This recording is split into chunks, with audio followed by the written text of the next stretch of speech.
পালাইতে চাইছিলাম ওইখান থেকে, যে রাস্তা দিয়ে আসা যাওয়া করলে মানুষ আমারে দেখলে হাসে, ছোট বাচ্চারাও হাসে।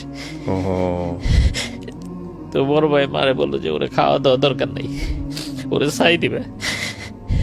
তখন আমি সিদ্ধান্ত নিয়েছি যে আমি আর বাড়িতে থাকবো না। তো আমার 500 টাকা ধার দিল। আমি আমার সীমাবদ্ধতার জায়গা থেকে এখন অনেকের জন্য অনেক কিছু করি, কিন্তু ওর ওই টাকাটা আমি কখনোই শোধ দিতে পারবো না। এই টাকাটা না হইলে আমি মরতে দেব।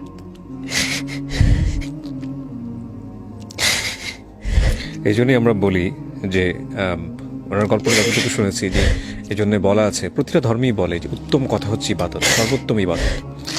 ওই যে ওনাকে বারবার বলতেছে না যে শ্যাওলার যে উদাহরণটা দিল, এটা যে কত বড় মোটিভেশন উনি দিয়েছে। কারণ গল্পটা তো আপনারা জানেন না এরপরে কি করতে যাচ্ছে, আমি জানি কি ভয়ঙ্কর একটা ধাক্কা খাবেন আপনারা।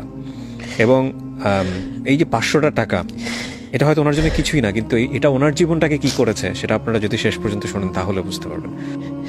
What a story, what a story. তারপর তো আমরা শুরু করি, কিছু ফর্মালিটিস আছে। আমি প্রথমে আপনার নামটা একটু জানতে চাই। আমার নাম গৌরাঙ্গ দেবনাথ। গৌরাঙ্গ দেবনাথ, আপনাকে মোটামুটি আপনার কমিউনিটি যারা পরিচিত তারা সবাই দাদা বলে সম্বোধন করে। দাদা বলে, আমিও দাদা বলেই সম্বোধন করব। আমার বাবার 30 থেকে 40 জন কর্মচারী ছিল, যারা আমাদের বাসায় সবসময় খাওয়া দাওয়া করতো দুপুরে রাত্রে। আমি তাদেরকে কাকু বলে ডাকতাম। এর মানে এত বড় ব্যবসা ছিল লুঙ্গির। আমার মামার বাড়ি আমাদের গ্রামের বাড়ি থেকে 1 থেকে 1.5 কিলোমিটার দূরে। তো আমার মা খুব মোটিভেটেড ছিল আমার মামা দ্বারা, সন্ন্যাস ধর্ম গ্রহণ করবে, আমার মামা চলে যাবে। তো আমার মাকে মোটিভেট করে যে তুমি আমার বাড়িতে চলে এসো, আমি তো চলে যাব, আমার বাড়িতে কে থাকবে, আমি কাকে দিয়ে যাব। চলে গেলাম শ্রীনগর থেকে রামকৃষ্ণপুর গ্রাম, যেটা এখনো আমাদের গ্রামের বাড়ি, তালিমনগর, গ্রামের নাম তালিম মানে শিক্ষিত নগর। সো ওই গ্রামে আমরা যাই। ওই গ্রামে যাওয়ার 6 থেকে 7 মাসের মধ্যে আমার বাবা মারা যান। তো এইভাবে অনেকটা সময় কেটে গেল, 2, 3, 4 বছর। But then we been face the actual trouble, what is the money trouble is called. তা আমাদের তখন মানে আমরা 3 বেলা খেতে পারি না, মানে ফ্র্যাঙ্কলি আই এম স্পিকিং, আমরা 3 বেলা খেতে পারি না। আমার বড় ভাই তখন সবে মাত্র 86 সালে মেট্রিক পরীক্ষা দেয়। আমার বড় ভাই তখনকার সময়ে 86 সালে তখন কিন্তু হাতে গোনা হয়তো 10,000 ফার্স্ট ডিভিশন সারা বাংলাদেশে পেত। আমার ভাই he is one of them, first division ছিল তার, মানে এসএসসিতে সায়েন্সের স্টুডেন্ট ছিল। 16 বছরের একটা ছেলে, তখন আমাদের সংসারে হাল ধরে। ভাই সায়েন্সে পড়াশোনা করতো। কোম্পানিগঞ্জে একটা কলেজ ছিল, ওইখান থেকে বাবা মারা যাওয়ার পরে ভাই শুনে ওইখান থেকে সকালে আসছে। আসার পরে ভাই আর ওই কলেজে যায় নাই। উনি তখন আমাদের সংসারে হাল ধরে। ওই বিজনেস তো তখন ওনার মতো মানুষ চালানোর কথা না, 16 বছরের মানুষ, লুঙ্গির বিজনেস, এত বড় বিজনেস, 30 জন কর্মচারী ছিল তখন। আমার ভাই বুঝতো না, বাট টাকা পয়সা সবকিছু শেষ হয়ে গেল কোনো এক সময়। সকালবেলা দুধ নিয়ে বাজারে যেতাম, বাজার থেকে 1 লিটার 2 লিটার দুধ বিক্রি করে টাকা আনলে ওইটা দিয়ে বাজার করা হতো। মানে আমরা কিন্তু ওই জায়গায় ছিলাম। 37 বছর আগে 1 টাকার অনেক ভ্যালু ছিল। আমি 25 পয়সা নিয়ে স্কুলে গেলে আমার পিছনে 4 জন বন্ধুরা আমার পিছনে গুড়গুড় করতো, কারণ 25 পয়সা আমি 4টা আইসক্রিম পেতাম। আমার বাবা 1 টাকা দিত প্রত্যেক দিন, আমার 75 পয়সা সেভিংস হইতো ওই জায়গায়। আর তখন ওই যে দুধের কথা বললাম, 1 লিটার দুধের দাম মাত্র 3 টাকা থেকে 3.5 টাকা ছিল। আমার বাবা মারা যাওয়ার পরে ওই আমাদের 2টা গরু, ওই গরুর দুধের উপর আমরা নির্ভরশীল। আমার ভাই তো বিজনেস ফেল করলো। তখন এইগুলি করতে করতে করতে করতে আমি 5 পর্যন্ত পাশ করে ফেললাম। আমার রোল নাম্বার 1, 2, 3 থাকতো, 1 কদাচিৎ থাকতো, হতে পারতাম না। কিন্ডারগার্টেনে হইতাম, প্রাইমারিতে পারতাম না। তো একটা কষ্ট যে ফার্স্ট হতে পারি না, সেকেন্ড থার্ড হই, প্রাইমারিতে বেতন লাগে না। এখানে বলে রাখি যে আমি এই পর্যন্ত আসছি, ঈশ্বর আমাকে নিয়ে আসছে। Nobody can say in my family they've been spent for a single penny for my life in the purpose of education, not a single penny. আমরা 3 বেলা ভালো খেতে পারতাম না। আমার এখনো মনে আছে, একটা ডিম আনলে, তখনও আমাদের বাড়িতে একটা কর্মচারী ছিল, উনি আমার ভাইয়ের সাথে ব্যবসাটা তারপরও ধরে রাখার চেষ্টা করতো। মানে লাভ হইতো না, যা একটু হয়তো সপ্তাহে 100-200 টাকা লাভ হইতো, 400 টাকা লাভ হইতো। ওই দাদা আর ওই কর্মচারী কালিদাস ছিল ওনার নাম, তাদেরকে একটা ডিমের অর্ধেক অর্ধেক দিত, আর আমাদের ছোট 2 ভাইকে একটা ডিমের 4 ভাগের 1 ভাগ দিত। তো আমরা সবসময় ওই ডিমটার দিকে তাকায় থাকতাম যে কবে আমাদেরকে অর্ধেকটা ডিম দিবে, অর্ধেকটা ডিম যদি পাওয়া যেত। তো 6-এও পড়ে ফেললাম, 7-এ পড়ে ফেললাম। 8-এ যখন উঠছি তখন আমাদের পড়াশোনাটা বন্ধ হয়ে যাবে আমার। বাট আমার খুব ইচ্ছে যে আমি পড়াশোনা করব। আমি একটা টিউশনি করাও শুরু করি। আমার প্রথম স্টুডেন্ট ছিল নাম জন্টু, ও ক্লাস 2-তে পড়তো। আমার প্রথম টিউশনির টাকা 1 টাকা 10 পয়সা, আমি যখন ক্লাস 4-এ পড়ি। 1 টাকা 10 1 পয়সা। টাকা 10 পয়সা, হিউজ টাকা তখন, 1 টাকা 10 পয়সা। তো 8-এ ওঠার পরে না আর স্কুলে দেওয়া যাবে না, কিছু একটা কাজ করতে হবে। তো মার মামাতো ভাই আছেন, উনি এখন চিটাগংয়ে থাকেন, দিবাস। উনি তখন কক্সবাজারে থাকতেন। 1991 সালের ঘটনা এটা, তখন আমি মাত্র ক্লাস 8-এ উঠলাম। তো মার মামাতো ভাই আমাকে মাকে অফার করলো যে তোর, আমার মাকে উনি খুব আদর করতেন, বলতো যে তোমার এই ছেলেটাকে আমার কাছে দিয়ে দাও, ও আমার বাসায় থেকে পড়াশোনা করুক। মামা তখন একটা ভালো চাকরি করে কক্সবাজারে, মিনার এজেন্সি, একটা ফিশিং কোম্পানি। তো আমি 1991 সালের 4 এপ্রিল আমি যাই।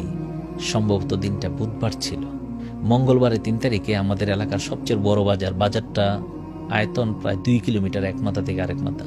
আমি বাজারে যাই যে একটা পুরান প্যান্ট কিনবো, কারণ তখন আমার ফুল প্যান্ট ছিল না, আমার শুধু হাফ প্যান্টই ছিল।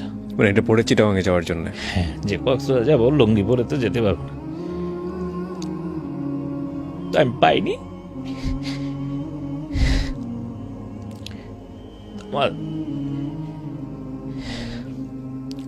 আমাদের পাশের বাড়ির রিপন নামে একটা ছেলে ছিল, ওর একটা পুরো প্যান্ট ছিল, ওইটা 10 টাকা দিয়ে আমি কিনেছি, আমার ওই জমানো টাকা দিয়ে।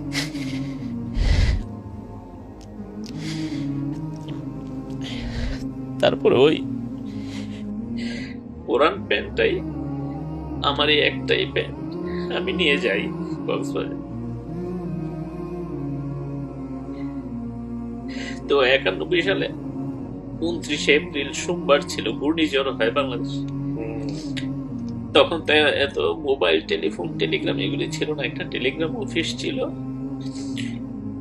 ওইটাও ঘূর্ণিঝড়ে শেষ হয়ে গেছে, অনেক লোক মারা গেছে, লক্ষ লোক। আমি সি বিচে গিয়েছিলাম, দেখতাম যে ড্রেউয়ের সাথে হাজার হাজার মানুষ ভেসে আসতো, বালু দিয়ে ডাইকা রাখতো। আমার বাসা ছিল রুমালি আসছাড়া, মানে আমার মামার বাসা।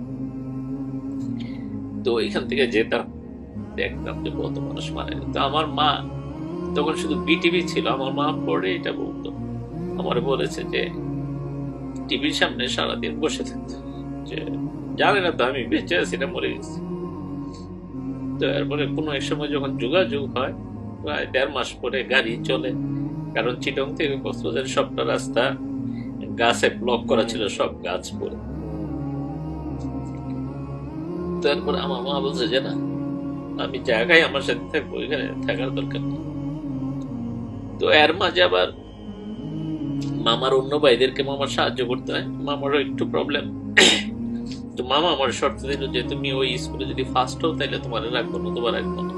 আমার খুব ইচ্ছে ছিল, ছোট মানুষ, যে গ্রামে কেন থাকবো, শহরে থাকবো, সারা দুনিয়ার মানুষ ওইখানে দেখতে যায়, আমি ওইখানে থাকতে পারতেছি। দাদুকে মামা ফোন করে বলেছে, ও চিৎকার চেঁচামেচি করে।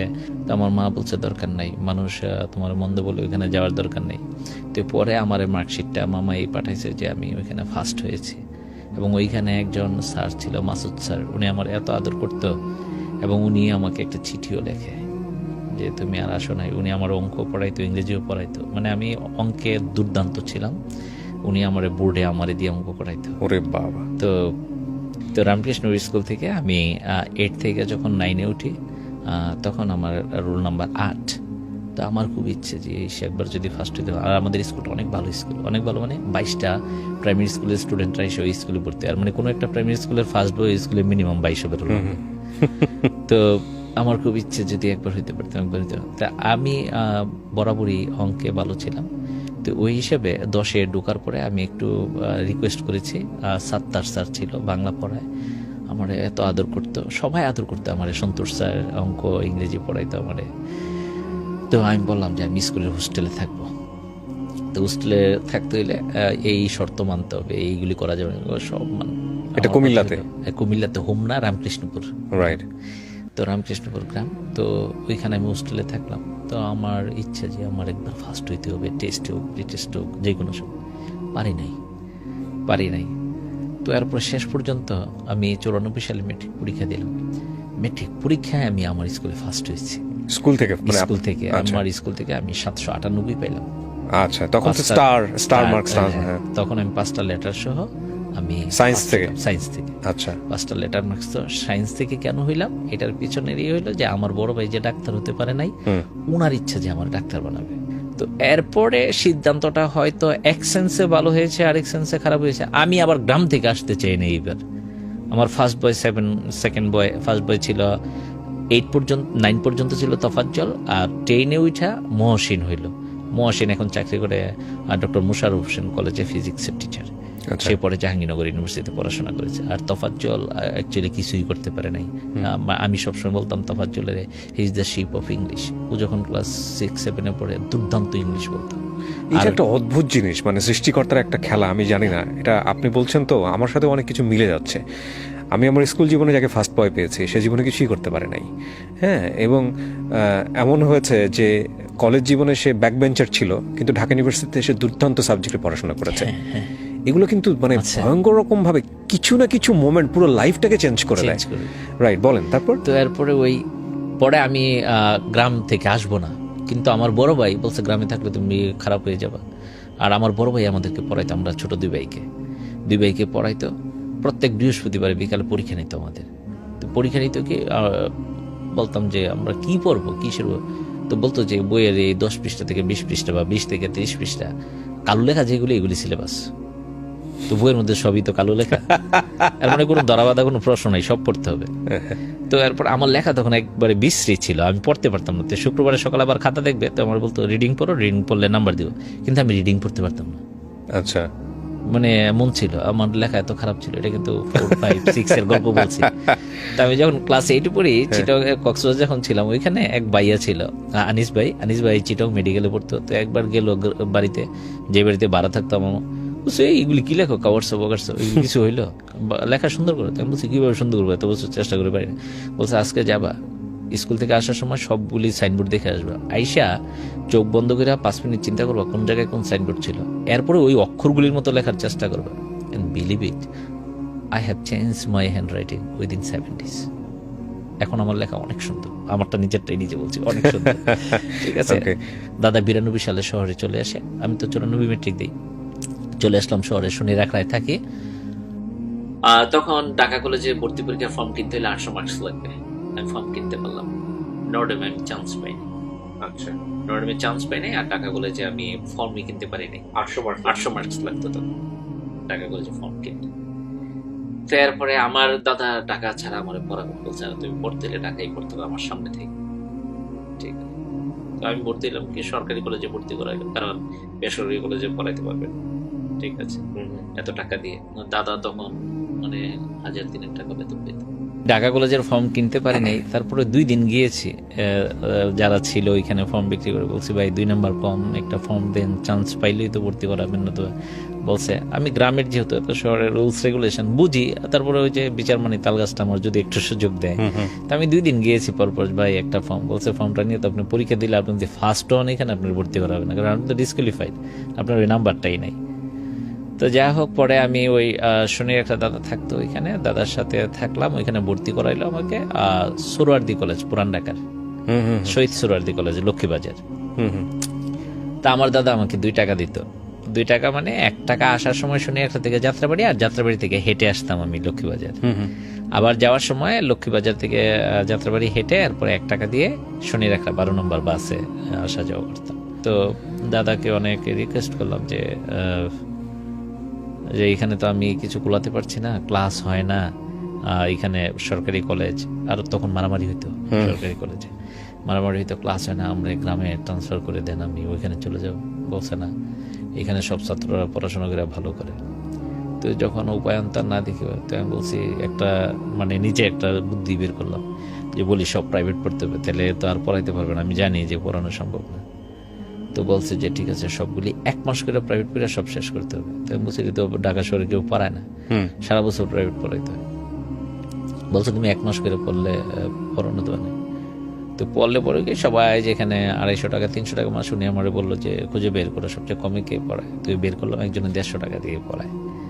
তা আমি একবারে শুরুতে বলছিলাম যে আমার জন্য কেউ পয়সা খরচ করে নাই, ওইটা আবার এখন ক্লারিফাই করি, আসলেই খরচ করে নাই, কারণ ওটা তো আমার জীবনে কোনো কাজে লাগে নাই।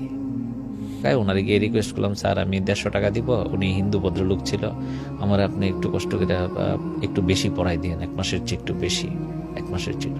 বলছে এটা কেমন কথা, সবাই তো 8 মাস 10 মাস পরে 1 মাসে বেশি পড়ে কি করবো? আমি বলছি যাই করি, আমি পারি ম্যাথমেটিক্স, তারপরে একটু হেল্প করেন আমার। তো উনি কেমন জানি রাজি হইলো, দুনিয়া কলেজের টিচার ছিল উনি। তো দুনিয়া কলেজের একজন টিচার আছে সমীর স্যার পরিসংখ্যানের, উনি হেল্প করলো, উনি আবার ওনারে বলে দিল যে একটু পড়াই দেন। তো এরপরে যাই হোক এখানে পড়লাম, তারপরে ফাইনাল পরীক্ষা আসলো, বাট আমার কনফিডেন্স লেভেল হাই ছিল না। মেট্রিক পরীক্ষার সময় যে হাই ছিল যে কিছু একটা করে ফেলবো, এবার তোফাজ্জল আর মহসিনকে বিট করবই, এটা হয়ে গেল মেট্রিক পরীক্ষা। ইন্টারমিডিয়েট পরীক্ষা এসে ওই কনফিডেন্স লেভেল কিন্তু নিচের, এটা একটা বড় জিনিস, আপনি নিজেই বুঝবেন যে আসলে আপনি কি করতে পারেন কি করতে পারেন না। Right, nobody can say what you can do, you have to decide by yourself. So confidence লেভেলটা খারাপ। তারপরে পরীক্ষা দিলাম, যথারীতি পরীক্ষায় কিন্তু ফেল করলাম আমি।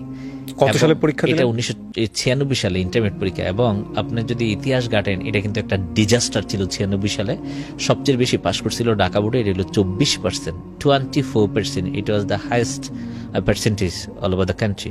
আর সবচেয়ে কম পাস করছিল যশোর বোর্ডের 16%। ঠিক আছে, তো আমি বলবো না যে আমি ওই গ্যারাকলে পড়েছি, আমি বলবো আমার প্রিপারেশন ছিল না, আমি ফেল করেছি। 798 পাওয়া একটা ছেলে 798 পাওয়া, আমি ফেল করে ফেললাম। এখন এইটা তো গ্রামে মোটামুটি একবারে চড়াও হয়ে গেছে। তো চড়াও হয়ে গেছে, এর মধ্যে একটু বালুর দিককে ওই মহাসিন তোফাজ্জল পাশ করেছে, ওরা স্টার মার্কস পায় নাই। মহাসিন তোফাজ্জল ওরা গ্রামে ফার্স্ট ডিভিশন পেয়েছে। তো আমার এইখানে একটা কথা বলার জায়গা, ওই মানুষ তো খুঁজে যে কিভাবে তুমি মোটামুটি বাঁচতে পারো। তো আমি বাঁচার আরেকটা সুযোগ পেলাম। আমাদের এক স্যারের মেয়ে ছিল মুন্নি, ও ঢাকায় পড়তো, কোন কলেজে আমার মনে নাই, মুন্নি ফেল করলো। এটা একজন আমার তথ্যটা দিল, মানে সহযাত্রী খুঁজে পেলেন? সহযাত্রী খুঁজে পেলাম, যে অন্তত বলার জায়গাটা আমার হলো যে কে আমি একলা ফেল করেছি, আরো কত মানুষ তো ফেল করেছে। মুন্নিও তো স্টার মার্কস পেয়েছে 881 পেয়েছে, 781, ও ফেল করেছে, তো কি হয়েছে? আমি একটু জাস্ট ইন্টারাপ্ট করছি, যারা এখন পর্যন্ত এতটুকু শুনেছেন তাদেরকে আমি বলবো গল্পের আসল জায়গা শুরু হচ্ছে এখন। বিশেষ করে এসএসসি এবং ইন্টার পড়ুয়া ছাত্রছাত্রীদের জন্য এই এপিসোডটা যে কত ইম্পর্টেন্ট এটা বলে শেষ করা যাবে না। বলেন তারপর। তো এরপরে ফেল করলাম। ফেল করার পরে সিদ্ধান্ত নিতে নিতে কিছুদিন কান্নাকাটি করলাম, মন খারাপ, এই সেই। তো আমারে এই জায়গায় সাহস জুগিয়েছে তখন আমার এক ফ্রেন্ড ছিল তৌফিক, ও এখন বিসিএস ক্যাডারে চাকরি পেয়েছে। তখনকার সময়ে সে একবারেই পাশ করেছে, সে নরডেম কলেজে পড়তো মানবিক বিভাগে। তৌফিক এখনো আমার সাথে অনেক ভালো বন্ধুত্ব, মোটামুটি সপ্তাহান্তে কথা হয়, অনেক ভালো বন্ধু আমার। তো বলছে এটা কোনো ব্যাপার না, কত দল মানে গোল খায়, পরে আবার গোল দিয়ে ফার্স্ট হয়ে যায়, চ্যাম্পিয়ন হয়ে যায়, তুই পারবি, চেষ্টা কর।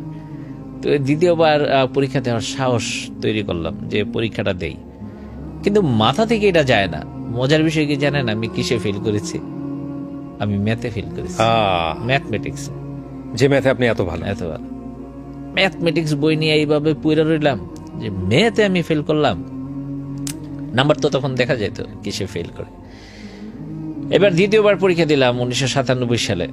ফ্যামিলির মানুষজনের সাথে কথা নাই, বার্তা নাই, আমার জন্য ফর্ম ফিল আপ করবো কিনা এটা সিদ্ধান্ত নিতে পারতেছে না। আমাদের ফ্যামিলির সিদ্ধান্ত নেয়, আর একজন লোক চলে আসে, আমার বড়দির হাজবেন্ড, উনি আমাদের ফ্যামিলির সিদ্ধান্তগুলি তখন নিত, যে পরীক্ষা দিব কি দিব না। ওকে ফাইন, সিদ্ধান্ত হলে পরীক্ষা দিব। এই সিদ্ধান্ত নিতে নিতে কিন্তু অলরেডি আরেক বছর যে পরীক্ষা দিব এখান থেকে 5 মাস চলে গেছে।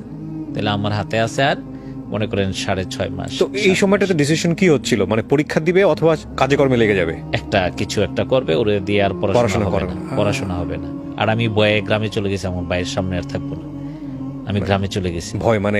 হ্যাঁ, যে কি হবে কি হবে। আচ্ছা, সো পরে সিদ্ধান্ত হলো পরীক্ষা দিব। ওকে ফাইন, তো পরীক্ষা দিলাম। ম্যাথমেটিক্স এমন প্রিপারেশন নিলাম, বাকি যে সাবজেক্টগুলি আছে ওগুলি ভুলে গেছি, বাকি সাবজেক্টগুলি আমি ভুলে গেছি। 97 সালে আমি আবার ফেল করলাম, ভয়াবহ ডিজাস্টার। 97 সালে আমি আবার ফেল করলাম, মানে 96 সালের চেয়ে পার্সেন্টেজ এবার বাড়লো, বাট আমি ফেল করলাম।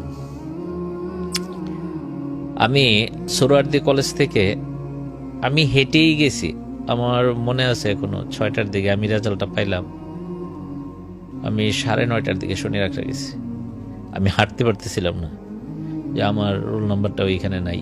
এখনকার মতো তো আর তখন রেজাল্ট চেক করা যেত মানে জাস্ট যদি এটা ফিল করি, আমি এসএসসি ইন্টার দুটোতে স্টার পাওয়া, মানে আমি যদি আপনার জায়গায় চিন্তা করি, মানে জাস্ট জীবনে সেন্সলেস একবারও হই নাই, এটা ভয়ঙ্কর। তো আমি দোতলায় রেজাল্ট শিটটা দিছি, আমি দোতলা থেকে নামতে পারতেছিলাম না। যে আমি তো কারো কিছু বলতে পারবো না যে আমি ফেল করছি। তো ওই সময় আমার মেজ দিদি ঢাকায় থাকে দুনিয়া। আমরা ছোট যে দুই ভাই, আমার নাম গৌরাঙ্গ, আমার ছোট ভাইয়ের নাম নিতে। আমার ওই ছোট ভাইকে আমার শেষ দিদি খুব পছন্দ করতো, শিপ্রা দিদি। আর আমার মেজ দিদি আমারে পছন্দ করতো। কোনো কিছু ভালো খাবার হইলে আমার মেজ দিদি আমার জন্য একটু রাখতো, আমার শেষ দিদি আমার ছোট ভাইয়ের জন্য রাখতো। তাই আমি তো বাইরের সামনে যেতে পারবো না, আমি আমার বোনের বাসায় চলে গেছি বয়ে, যে কি কর। তো পরের দিন গ্রামে চলে গেছি। তো এখন তো আত্মীয় স্বজন যে, মানে গ্রামে গেছি, মানুষ দেখে আমার হাসে যে ও এমন ছিল, ঢাকা গিয়ে এমন হয়েছে। গ্রামের মানুষ যা হয় আর কি, টিপিক্যাল গ্রামের মানুষ। তো আমি বাড়ি থেকে বের হইতে পারি না, তো কি করব কোনো তো সিদ্ধান্ত নিতে পারি না। তারপর আমার এখনো মনে আছে, আমাদের গ্রামে একজন দাদা ছিল, অশোকদা, মানে আমরা অশোক বলতাম, ওনার নাম একাডেমিক নাম হইল অসিত রায়। উনি এখন আমেরিকায় থাকেন। উনি আমাদের চেয়ে অনেক সিনিয়র। আমি যখন 5-এ পড়ি তখন উনি, না 6-এ পড়ি তখন উনি মেট্রিক পরীক্ষা দিবেন, কিন্তু আমাদের সাথে খেলাধুলা করতো। ওই যে বললাম গ্রামে চুরি, আম চুরি, জাম চুরি, আমাদের একটা গ্রুপ ছিল 16 জনের। যার বাড়িতে যা হবে আমাদেরকে দিয়ে খেতে হবে, নতুবা কেউ খেতে পারবে না। আমরা কাঁচাগুলি বেড়ে ফেলে দিতাম যে আমাদেরকে না দিলে। তো অশোক দা একদিন আমার ডাকলো যে গৌরাঙ্গ, আমি শুনছি উনি গ্রামে, তখন ঢাকা ইউনিভার্সিটিতে পড়ে পলিটিক্যাল সায়েন্সে। তো উনি বলছে, কারোর কিছু বলা দেখো নাই, তুমি না আবার চেষ্টা করো, তুমি পারবা, দেখবা। আর এখানে যদি না হয়, আমি বলছি যে হয়তো আমার বাড়ি থেকে বিদেশ পাঠাই দেবে বা কিছু। বলছে তুমি বিদেশ যাও, গিয়ে কোনো একটা জায়গায় ভর্তি হবা, দেখবা বিদেশে গেলেও তুমি ভালো রেজাল্ট করবা, আমার বিশ্বাস তুমি কোথাও পারবা। অথবা তুমি কম্পিউটার কোনো কিছুতে ভর্তি হয়ে একটা কোর্স করে আসবা, এই দেশে এসে ভালো চাকরি করবা। আমার এখনো মনে আছে বিকালে বসে উনি আমার এগুলি বলছে। তখন তো আমি কই পড়বো, কি করব। আর তখন একটা সিস্টেম ছিল যে পরপর 3বার ফেল করার আগে কলেজ থেকে আর মার্কশিট উঠাই দিয়ে দিত না, 3বার ফেল করতে হইতো। মানে ওই কলেজ থেকে অন্য কলেজে যেতে পারবে না, কলেজে যাওয়া যাবে না। মার্কশিট জমা দিয়ে তো তখন ভর্তি হইতে হইতো, মার্কশিট সার্টিফিকেট জমা দিয়ে, মেট্রিকের মার্কশিট। তো আমি ঢাকায় আসছি ওনার কথাটা শুনে যে আমি কি করব। তো তখন আমার যে বন্ধু, ওই যে তৌফিক আমার বলছে তুই এখনো শেষ হয়ে যাসনি।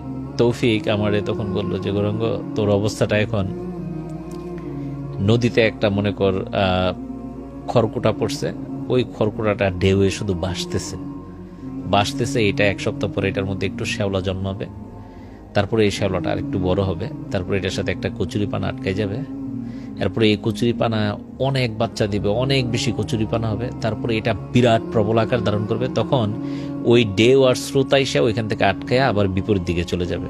তুই এখন ওই খড়কুটার মতো বাসতেছিস, তোর জীবনে একটা সময় আসবে যারা এখন তোরে দেখে এইভাবে হাসাহাসি করে, তারা তোর সামনে আসবে না, মাথা নত করে থাকবে। তো তোর জীবন হয়তো ওই সময়টার জন্য আল্লাহ হয়তো এই কাজটা করছে। আমার এখনো বিশ্বাস তুই জীবনে কিছু একটা করে ফেলবি। তো ওর সাথে আমি যাত্রাবাড়ি দেখা করি, ওর বোনের বাসায় ছিল ও ওই দিন যাত্রাবাড়িতে। ও হলে থাকতো 123 নম্বর রুমে। আচ্ছা,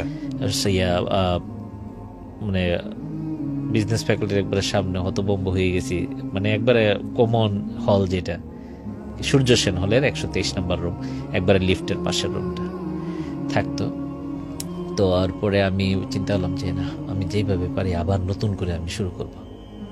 আমি নিজের সিদ্ধান্ত নিলাম যে যা আছে কপালে আমি আবার প্রথম থেকে শুরু করব। তো 1997 সাল, এটা সম্ভবত 10ই আগস্ট রবিবার ছিল। আমি বোর্ডে আইসা একটা অ্যাপ্লিকেশন, আমার ওই সোহরাওয়ার্দী কলেজের একজন ভদ্রলোক আমার একটা বুদ্ধি দিল, দারোয়ান। বলছে আপনি এখান থেকে এটা পাবেন না, বোর্ডের প্রধান যে ওনার কাছ থেকে যদি আপনি সিগনেচার আনাইতে পারেন তাহলে এখান থেকে আমি এটা উড়াই দেবো, আপনি কারোর ঘুষ টুস দিতে হবে না। এর মানে ঘুষের প্রচলন তখনও ছিল। বলছে এখানে ঘুষ দিতে হবে না আপনি। আমি ওনারে বলছিলাম, আমার কেউ বলছে টাকা পয়সা দিয়ে উঠাইতে পারবেন, বলছে ঘুষ লাগবে না, কেউ দিবে না, আপনি ওইখান থেকে সাইন নিয়ে আসেন। সাইন আনলেও ঘুষ লাগবে, বলবে দেওয়া যায় না, এই না সেই না, কিন্তু আমি আপনারটা নিয়ে দিব।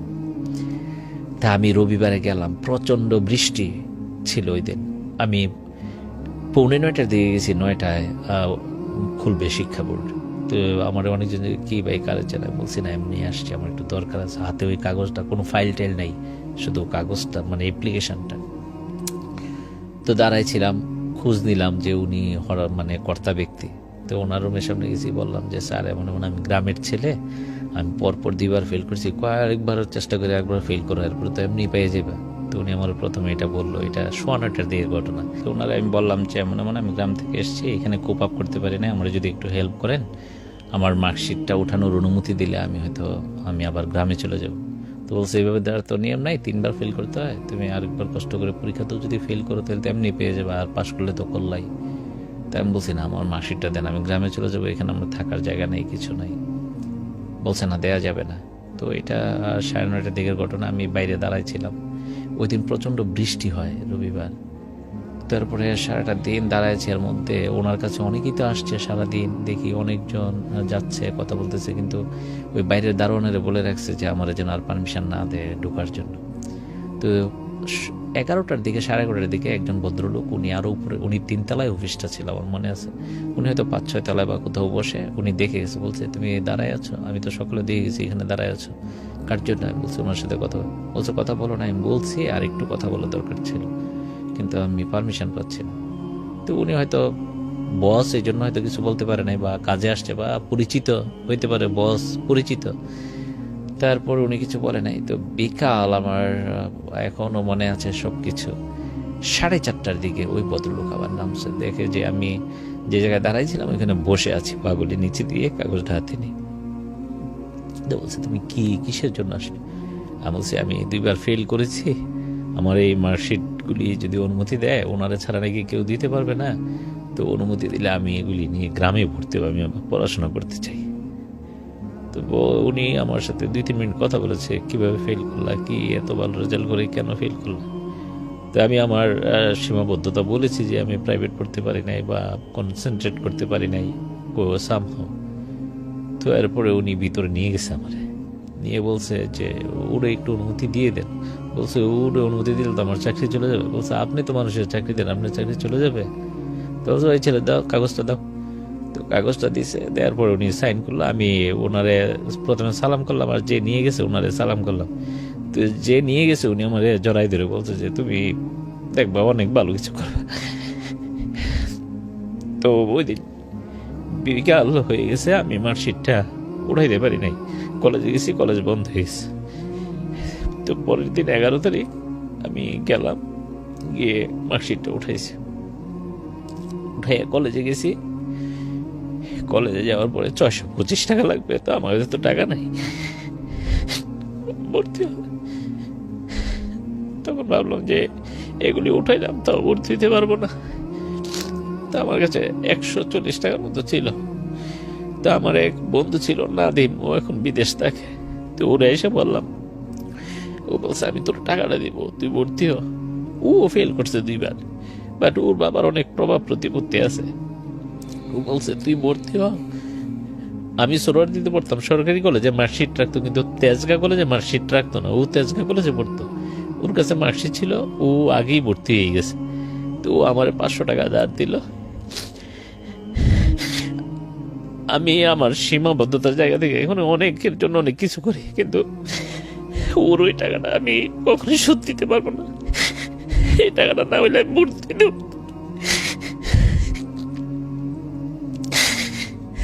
এই জন্যই আমরা বলি যে ওনার গল্পটা যতটুকু শুনেছি, যে এই জন্য বলা আছে, প্রতিটা ধর্মেই বলে যে উত্তম কথা হচ্ছে ইবাদত, সর্বোত্তম ইবাদত।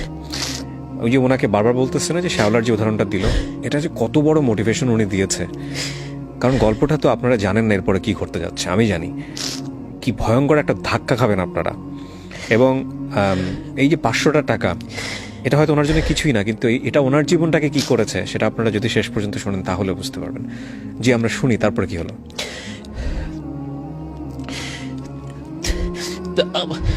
আমাদের বাড়িদের আগে নাদিমদের বাড়ি ছিল, আমাদের বাড়ি আগে।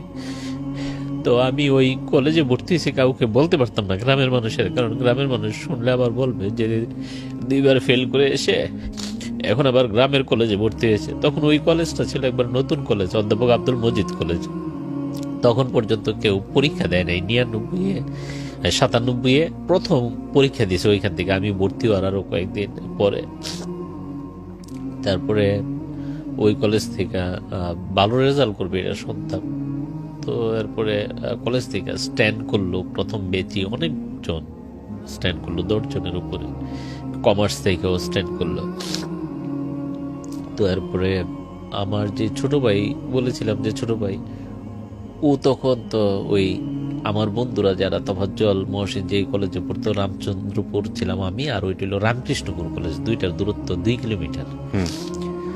তা আমার ছোট ভাই, আমি যখন কলেজে ভর্তি হইলাম তখন এই পৃথিবীতে 2টা মানুষ আমার সাপোর্ট করতো। আমার ফ্যামিলিতে 2 জন, আর ফ্যামিলির বাইরে 2 জন। একজন হইলো নাদিম, আর একজন হইলো আমার বন্ধু তৌফিক। আর অসুখদা তো তখন ঢাকায় থাকে। অসুখদা আমার মোটিভেট করতো যে তুমি পারবা। তা আমার ছোট ভাই নিতে আমার প্রথম বলল যে তুই যেহেতু কমার্সে ভর্তি হয়েছিস, তুই চেষ্টা করলে স্ট্যান্ড করতে পারবি, তোর যে মেধা আছে। তো ও আমার প্রথম বললো। তো আমার বইপত্র নাই তখন, ও 2nd ইয়ারে পড়ে। আমার ওর 1st ইয়ারের বইগুলি দিচ্ছে পড়ার জন্য, ইন্টারমিডিয়েট ফার্স্ট ইয়ারের বই। হ্যাঁ, ইন্টারমিডিয়েট। ও তো তখন 2nd ইয়ারে পড়ে। বলছে তুই আবার তাড়াতাড়ি এগুলি পড়ে দিয়ে দিস, লেখা টেখা রেখা, আমার তো আবার টেস্ট পরীক্ষা দেওয়ার পর আবার সবগুলি লাগবে। মানে বাসা থেকে আপনাকে বইও কিনে দেওয়া হয়নি? না, বাসায় তো সামর্থ্য ছিল না, মানে সামর্থ্য ছিল ওইটা আমার। এখন মনে করি ওইটা একটা মোটিভেশন ছিল, বা ওইটা আমার জীবনের জন্য একটা ইয়ে ছিল। আমি একদিন খেতে বসছি, আমার বড় ভাই যে আমার জন্য এত কষ্ট করছে, কষ্ট পেয়েছে তো, কারণ মানুষজন আমার বড় ভাইয়ের অনেক কথা বলতো, আমার মারে অনেক কথা বলতো, তারা এগুলি সহ্য করতো যে আমি ঢাকা গিয়ে খারাপ হয়েছি। তো বড় ভাই মারে বললো যে ওরে খাওয়া দাওয়া দরকার নাই, ওরে ছাই দিবে। তখন আমি সিদ্ধান্ত নিয়েছি যে আমি আর বাড়িতে থাকবো না। এটা প্রায় 20 দিন ক্লাস করার পরে। তো ওই কলেজে একজন টিচার ছিল ম্যাথের, রথীন্দ্র স্যার। ওনারে গিয়ে বললাম, স্যার আমার একটা লজিন ঠিক করে দেন। লজিন মানে তো জানেন, যেই বাড়িতে ওই বাড়িতে পড়াবো, থাকবো, খাবো। তো স্যারের বললাম, স্যার আমার এমন এমন, আমি সায়েন্সের ছাত্র ছিলাম। ওনারে বুঝাই বলার পরে উনি আমার একটা লজিন ঠিক করে দিল। তো ওই বাড়িতে 2বার পড়াইতে হয়। তাদের অবস্থা তো ভালো ছিল না, তাদের অবস্থা ভালো ছিল না যে আমার রাইখা খাওয়ানোর মতো, কিন্তু ওই স্যার রিকোয়েস্ট করাতে আমার রেখেছে। তো ওই মানে পালাইতে চাইছিলাম ওইখান থেকে, যে রাস্তা দিয়ে আসা যাওয়া করলে মানুষ আমার দেখলে হাসে, ছোট বাচ্চারাও হাসে, তো লজ্জা লাগে। তারপরে আবার বাসায় এই অবস্থা। তো আমার ভাই, ছোট ভাই নিতেই বইপত্র দিল, আমি ওই কলেজে চলে গেলাম। তো কলেজে একটা সিদ্ধান্ত নিলাম যে আমি কিছু কইরা দেখাইতে চাই মানুষের, যে মানুষ থেমে থাকে না। আমি কলেজে ভর্তি হওয়ার পরে আমি যখন ওই গ্রামে চলে গেলাম রামচন্দ্রপুর, আমি 10 ঘন্টা পড়াশোনা শুরু করলাম দৈনিক, 10 ঘন্টা। এগুলি ওই লজিন বাড়িতে 2বার পড়াইতাম, সকালে রাত্রে 2 বেলা পড়াইতাম। কলেজে থাকতাম 10টা থেকে 2টা। এই সময়গুলি ছাড়া আমি 10 ঘন্টা পড়তাম। আর আমি ছোটবেলা থেকে ধর্মকর্ম করি। আমি ভোর 4টায় উঠে যেতাম, উঠে স্নান টান করে প্রেয়ার করে তারপরে 5টার মধ্যে পড়তে বসতাম, 8টা পর্যন্ত নিজে পড়তাম। নিজে পড়ার পর 8টা থেকে বাচ্চাগুলির পড়াইতাম 9:30 পর্যন্ত। তারপর খেয়ে দিয়ে কলেজে যেতাম, 2টায় আসতাম, আইসা খেয়ে দিয়ে একটু রেস্ট নিয়ে 3টা থেকে টানা পড়তাম, একবারে টানা 5টা পর্যন্ত 2 ঘন্টা পরে ওদেরকে আবার পড়াইতাম। এরপরে ওদেরকে 7টা পর্যন্ত পড়াইয়া আবার 7টার সময় পড়তে বসতাম। একবার খেয়ে পড়তে বসে যেতাম, আমি তাদের এখানে খেয়ে পড়তে বসে যেতাম। ওই 10 ঘন্টা আবার হইলে আমি ঘুমাই যেতাম, যে 10 ঘন্টা আজকে পড়া শেষ। কোনোদিন যদি 9 ঘন্টা পড়তাম, পরের দিন আমি 11 ঘন্টা পড়ে ফেলতাম, যে কালকে 1 ঘন্টা আমার পড়া কম হয়েছে। তো আমি 4 মাস পরে দেখি ফার্স্ট ইয়ারে কোনো পড়া নাই আমার, আমি সব পারি। তাই আমি আমার ছোট ভাইয়ের বলছি যে আমি এগুলি সব পারি। বলছে তুই পড়লে দেখবি তুই ভালো রেজাল্ট করবি, তুই অনেক ভালো রেজাল্ট করবি, স্ট্যান্ড করবি। তা আমরা ভালো ছাত্র। আমার আগের বেচে 93 সালে রামকৃষ্ণপুর স্কুল থেকে তহিদুল ইসলাম নামে এক ভাই, তহিদ ভাই 10ম স্ট্যান্ড করে। তো গ্রামের সাংবাদিক যায়, তা আমার মা আমাদেরকে বলছে তোমরা নাকি ভালো ছাত্র সবাই বলে। তখন তো আমরা, মানে আমি মেট্রিক পরীক্ষা দিব, আর আমার ছোট ভাই তখন 8-এ পড়ে, 2 বছরের জুনিয়র। তোমাদের জন্য তো সাংবাদিক আসে না। তো আমার মারে বুঝাইছি যে উনি স্ট্যান্ড করছে, এই জন্য আসছে। তো পরে আমার তখন ইন্টারমিডিয়েট যখন ভর্তি হয়, তখন আমার মনে হয়েছে যে আমার মার আশার আমার পূরণ করতে হবে কোনোভাবে। তো আমি 11 ঘন্টা পড়তাম, 12 ঘন্টা পড়তাম, 13 ঘন্টা পড়তাম। তো পড়তে পড়তে আমি কলেজে যখন প্রথম পরীক্ষাটা হইলো, প্রথম ফার্স্ট হই কলেজে, আমার সাথে আমার বন্ধু বলতে তেমন কেউ ছিল না, আমার সাথে কথা বলতো না। বলতো আদু ভাই 2বার পড়ে আইসা আমি যে বেঞ্চটায় বসতাম প্রথমে কেউ বসতো না, একদম পিছনের দিকে, কোনার দিকে। আমি পিছনে বসতে পারি না, আমার লজ্জা লাগতো পিছনে বসলে। আমি সবসময় স্কুল কলেজের সামনে বেঞ্চে বসতাম। ওই বেঞ্চে কেউ বসতো না? না, মানে আমার সাথে কথা বলতো না, বসতে যেত না প্রথম। কি ভয়ঙ্কর সামাজিক মানসিকতা আমাদের। তো ওইখানে যে বাংলা স্যার, উনি আমারে খুব আদর করতো। আর ম্যানেজমেন্টের স্যার, আমার প্রথম যেদিন ভর্তি হতে গেছে আমার মনে আছে, উনি একটা গ্রামের কলেজ তো টিন সেট, একটা মানে কাঠের একটা ওই পায়া যেটা, এটার মধ্যে হেলান দিয়ে আমার মার্কশিটটা দেখছে, বলছে তোমার দিয়ে আমি এখান থেকে ভালো রেজাল্ট করে দেবো। আমার মনে আছে স্যার আমার দোয়া করেন, আমার করতে ভালো রেজাল্ট। আমি ওনারা সালাম করছি, বলছে তোমার বাড়ি কোথায়? বলছি মনে মনে। বলছে এত কাছে তোমার বাড়ি, মানে একটা নদী আছে, নদীটা পার হইলে আমাদের 20 মিনিট লাগে হাইটা গেলে। তারপরে আস্তে আস্তে কয়েকটা বন্ধু হইলো। এর মধ্যে একটা মেয়ে বন্ধু ছিল নাসরিন, এখন তেজগাঁ কলেজে আছে অ্যাসিস্ট্যান্ট প্রফেসর। ও আমার দাদা ডাকতো, বলতো দাদা আপনি মানে ফার্স্ট সেকেন্ড থার্ড হয়ে যাবেন, আপনি পড়াশোনা করলে, আপনি যা বুঝেন, আপনি যেভাবে মানে মানে আমি নোট করে পড়তাম। আমার প্রত্যেকটা ক্লাসের মানে নোটের মানে যে নোট করতাম, ডাইন কর্নারে লেখা থাকতো যে এই নোটটা আমি প্রথম কত তারিখে করছি, দ্বিতীয়বার রিভাইজ যখন নোট করতাম, আগের ডেটটাও থাকতো, 2 নম্বর ডেটটা ব্র্যাকেটে সেকেন্ড লেখা থাকতো, ব্র্যাকেটে থার্ড। আমার এক একটা প্রশ্ন এমন 6, 7, 8 পর্যন্ত যাইতো। আর মানে এটার আমি 7বার 8বার মডিফাই করছি। তো ও আমারে তখন অভয় দিল যে আপনি ভালো কিছু করবেন, সব সময় বলতো। তো কলেজে গেলে আমার জন্য উনি অনেক কিছু করেছে। আমার জন্য উনি প্রথমে, আমি ওই যে পড়ায় টড়ায় যাইতাম, আমার দেরি হইতো, তো উনি গিয়া প্রথমে ওনার একটা খাতা দিয়ে আমার জন্য জায়গা রাখতো। আমি বলতাম যে আমি পিছনে বসতে পারি না, লজ্জা লাগে, তো উনি আমার জন্য জায়গা রাখতো। আমি শুধু এতটুকুই বলতে পারি যে ফ্যামিলি মেম্বাররা যদি কেউ দেখে থাকেন, তাহলে বলবো যে প্রত্যেকটা সন্তান যারা এসএসসি এবং ইন্টার পড়ুয়া আছে, তাদের প্রত্যেককে এই গল্পটা আপনারা অন্তত 5বার দেখাবেন। এবং আমি বলি যে আমাদের যেরকম টেস্ট পেপার যেরকম গলার মালা হয় এসএসসি পরীক্ষার সময় বিভিন্ন স্কুলের প্রশ্নপত্র, কিংবা আমি জানি না এটা এখন হয় কিনা, ইন্টারে যেরকম মালা হয়, আমি মনে করি ওই মালার সাথে এই মালাটা থাকা উচিত। এই গল্পটা শেষ পর্যন্ত শোনেন। তো এরপরে ফার্স্ট ইয়ার থেকে সেকেন্ড ইয়ারে উঠবো, আমি ফার্স্ট হইলাম কলেজে।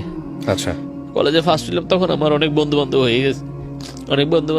এর মধ্যে একটা না আমি বলি যে মফিজ ছিল, ও আমার কন্টেন্টেড ছিল কমার্সের। তারপরে আরো কয়েকজন ছিল, আব্বাস, ওই নাসরিন ম্যাডাম, মানে নাসরিন আপা। তারপরে সায়েন্সের অনেকগুলি ভালো বন্ধু ছিল আমার, মহিউদ্দিন, তারপরে আবুল কালাম আজাদ, মানবিকের ছিল আলমামুন। এক একজন এক এক জায়গায় টপ লেভেলে আছে এখন, মানে সবাই। তো আমি তখন তো ওই লজিন থাকি, তো আমি ওদেরকে বললাম যে আমি এইভাবে থাকি, আমার যদি মানে হোস্টেলে থাকতে পারি তাহলে তোমাদের সাথে থাকলে আমার আরো পড়াশোনার মানটা ভালো হবে। তো বললো যে এখানে তো সিট নাই, মানে আসলে সিট ছিল না, এখানে 12 জন থাকতো ওরা একটা হোস্টেলে। তো এর মধ্যে আমি যে বাড়িতে লজিং থাকতাম তাদের অবস্থা খুবই খারাপ হয়ে গেল। আমি নিজে দেখতেছি যে একটা অতিরিক্ত মানুষের যে তারা খাবার দিবে ওই ক্ষমতাটা তাদের নাই। তা আমি মানে একটু বিবেক তো আমার আছেই, যে আমি হয়তো পড়াই, তাদের পড়ানোর দরকার নেই, ছাত্রছাত্রীগুলো বেশি ভালো ছিল না। তো তারা হয়তো ওই স্যার রিকোয়েস্ট করছে এই জন্য রাখছে, বুঝতে পেরেছি, রাখছে। তো আমি, আমারই আর ক্লাসমেট ছিল, মানে 2 জনেরা ভাই বোন একসাথে পড়তো, দয়ালমণি আর কল্যাণী দত্ত।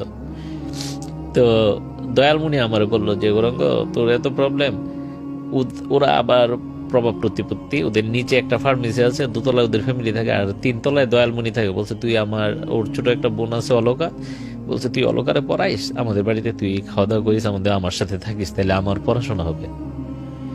তা আমি ওদের বাড়িতে থাকলাম। তো গ্রামে যা হয় আর কি, অনেক কিছু আমার জীবনে অনেকে জানে না, আজকে জানা উচিত। যে হঠাৎ ওই বাড়ির তারা বললো যে আমি আপনারে বলেছি আর কি, এগুলি প্রচার করবেন না করবেন, না, না, বলেন, মানে please, কাটবেন না কাটবেন, যেহেতু মেয়ে আছে গ্রামের হ্যাঁ। মানুষজন খারাপ মনে করে। তো ওই মামা ডাকতাম আমি দয়ালমণির বাবারে। আপনি টিস্যু নিতে পারেন নিচে থেকে, সমস্যা নেই। তো বললো যে বাবা তুমি বাড়িটা ছেড়ে দাও। তো আমি তৎক্ষণাৎ মানে আমি কি করব বুঝতে পারছি না, যে আমার খাবার জায়গাটা বন্ধ হয়ে যাচ্ছে। কারণ আমার ফ্যামিলি মানুষের সাথে তখন কোনো যোগাযোগ নেই, শুধু আমার ভাই আর আমার মার খবর পাই আমি ওই রামচন্দ্রপুর বাজার, তো বড় বাজার যে বললাম, মানুষজন গ্রাম থেকে আসে, আমি শুনি মা কেমন আছে। তো আমি তখন ওই যে মফিজ আজকে এখানে আসার আগে ওর সাথে আমার 1 ঘন্টা কথা হয়েছে ফোনে, 1 ঘন্টা 59 মিনিট। তো গ্রুপে ও অনেকেরই নিয়ে আসছে, কথা বললাম। তো মফিজ তোমার সিটটার মধ্যে আমারে দাও রাত্রে একটু থাকার জন্য, আমি দিনে দিনে বাইরে থাকবো, কলেজে পয়লা রাত্রে এসে তোমাদের সাথে থাকবো। তো বলছে তোমার খাওয়া দাওয়া। আমি বলছি আমার এক কাকাতো বোন ওই গ্রামে থাকে, আমি বলছি আমার কাকাতো বোনের বাড়িতে আমি খাওয়া দাওয়া করবো। আসলে ওই হোস্টেলে থেকে যে টাকা দিব খাবার, ওই টাকা আমার ছিল না।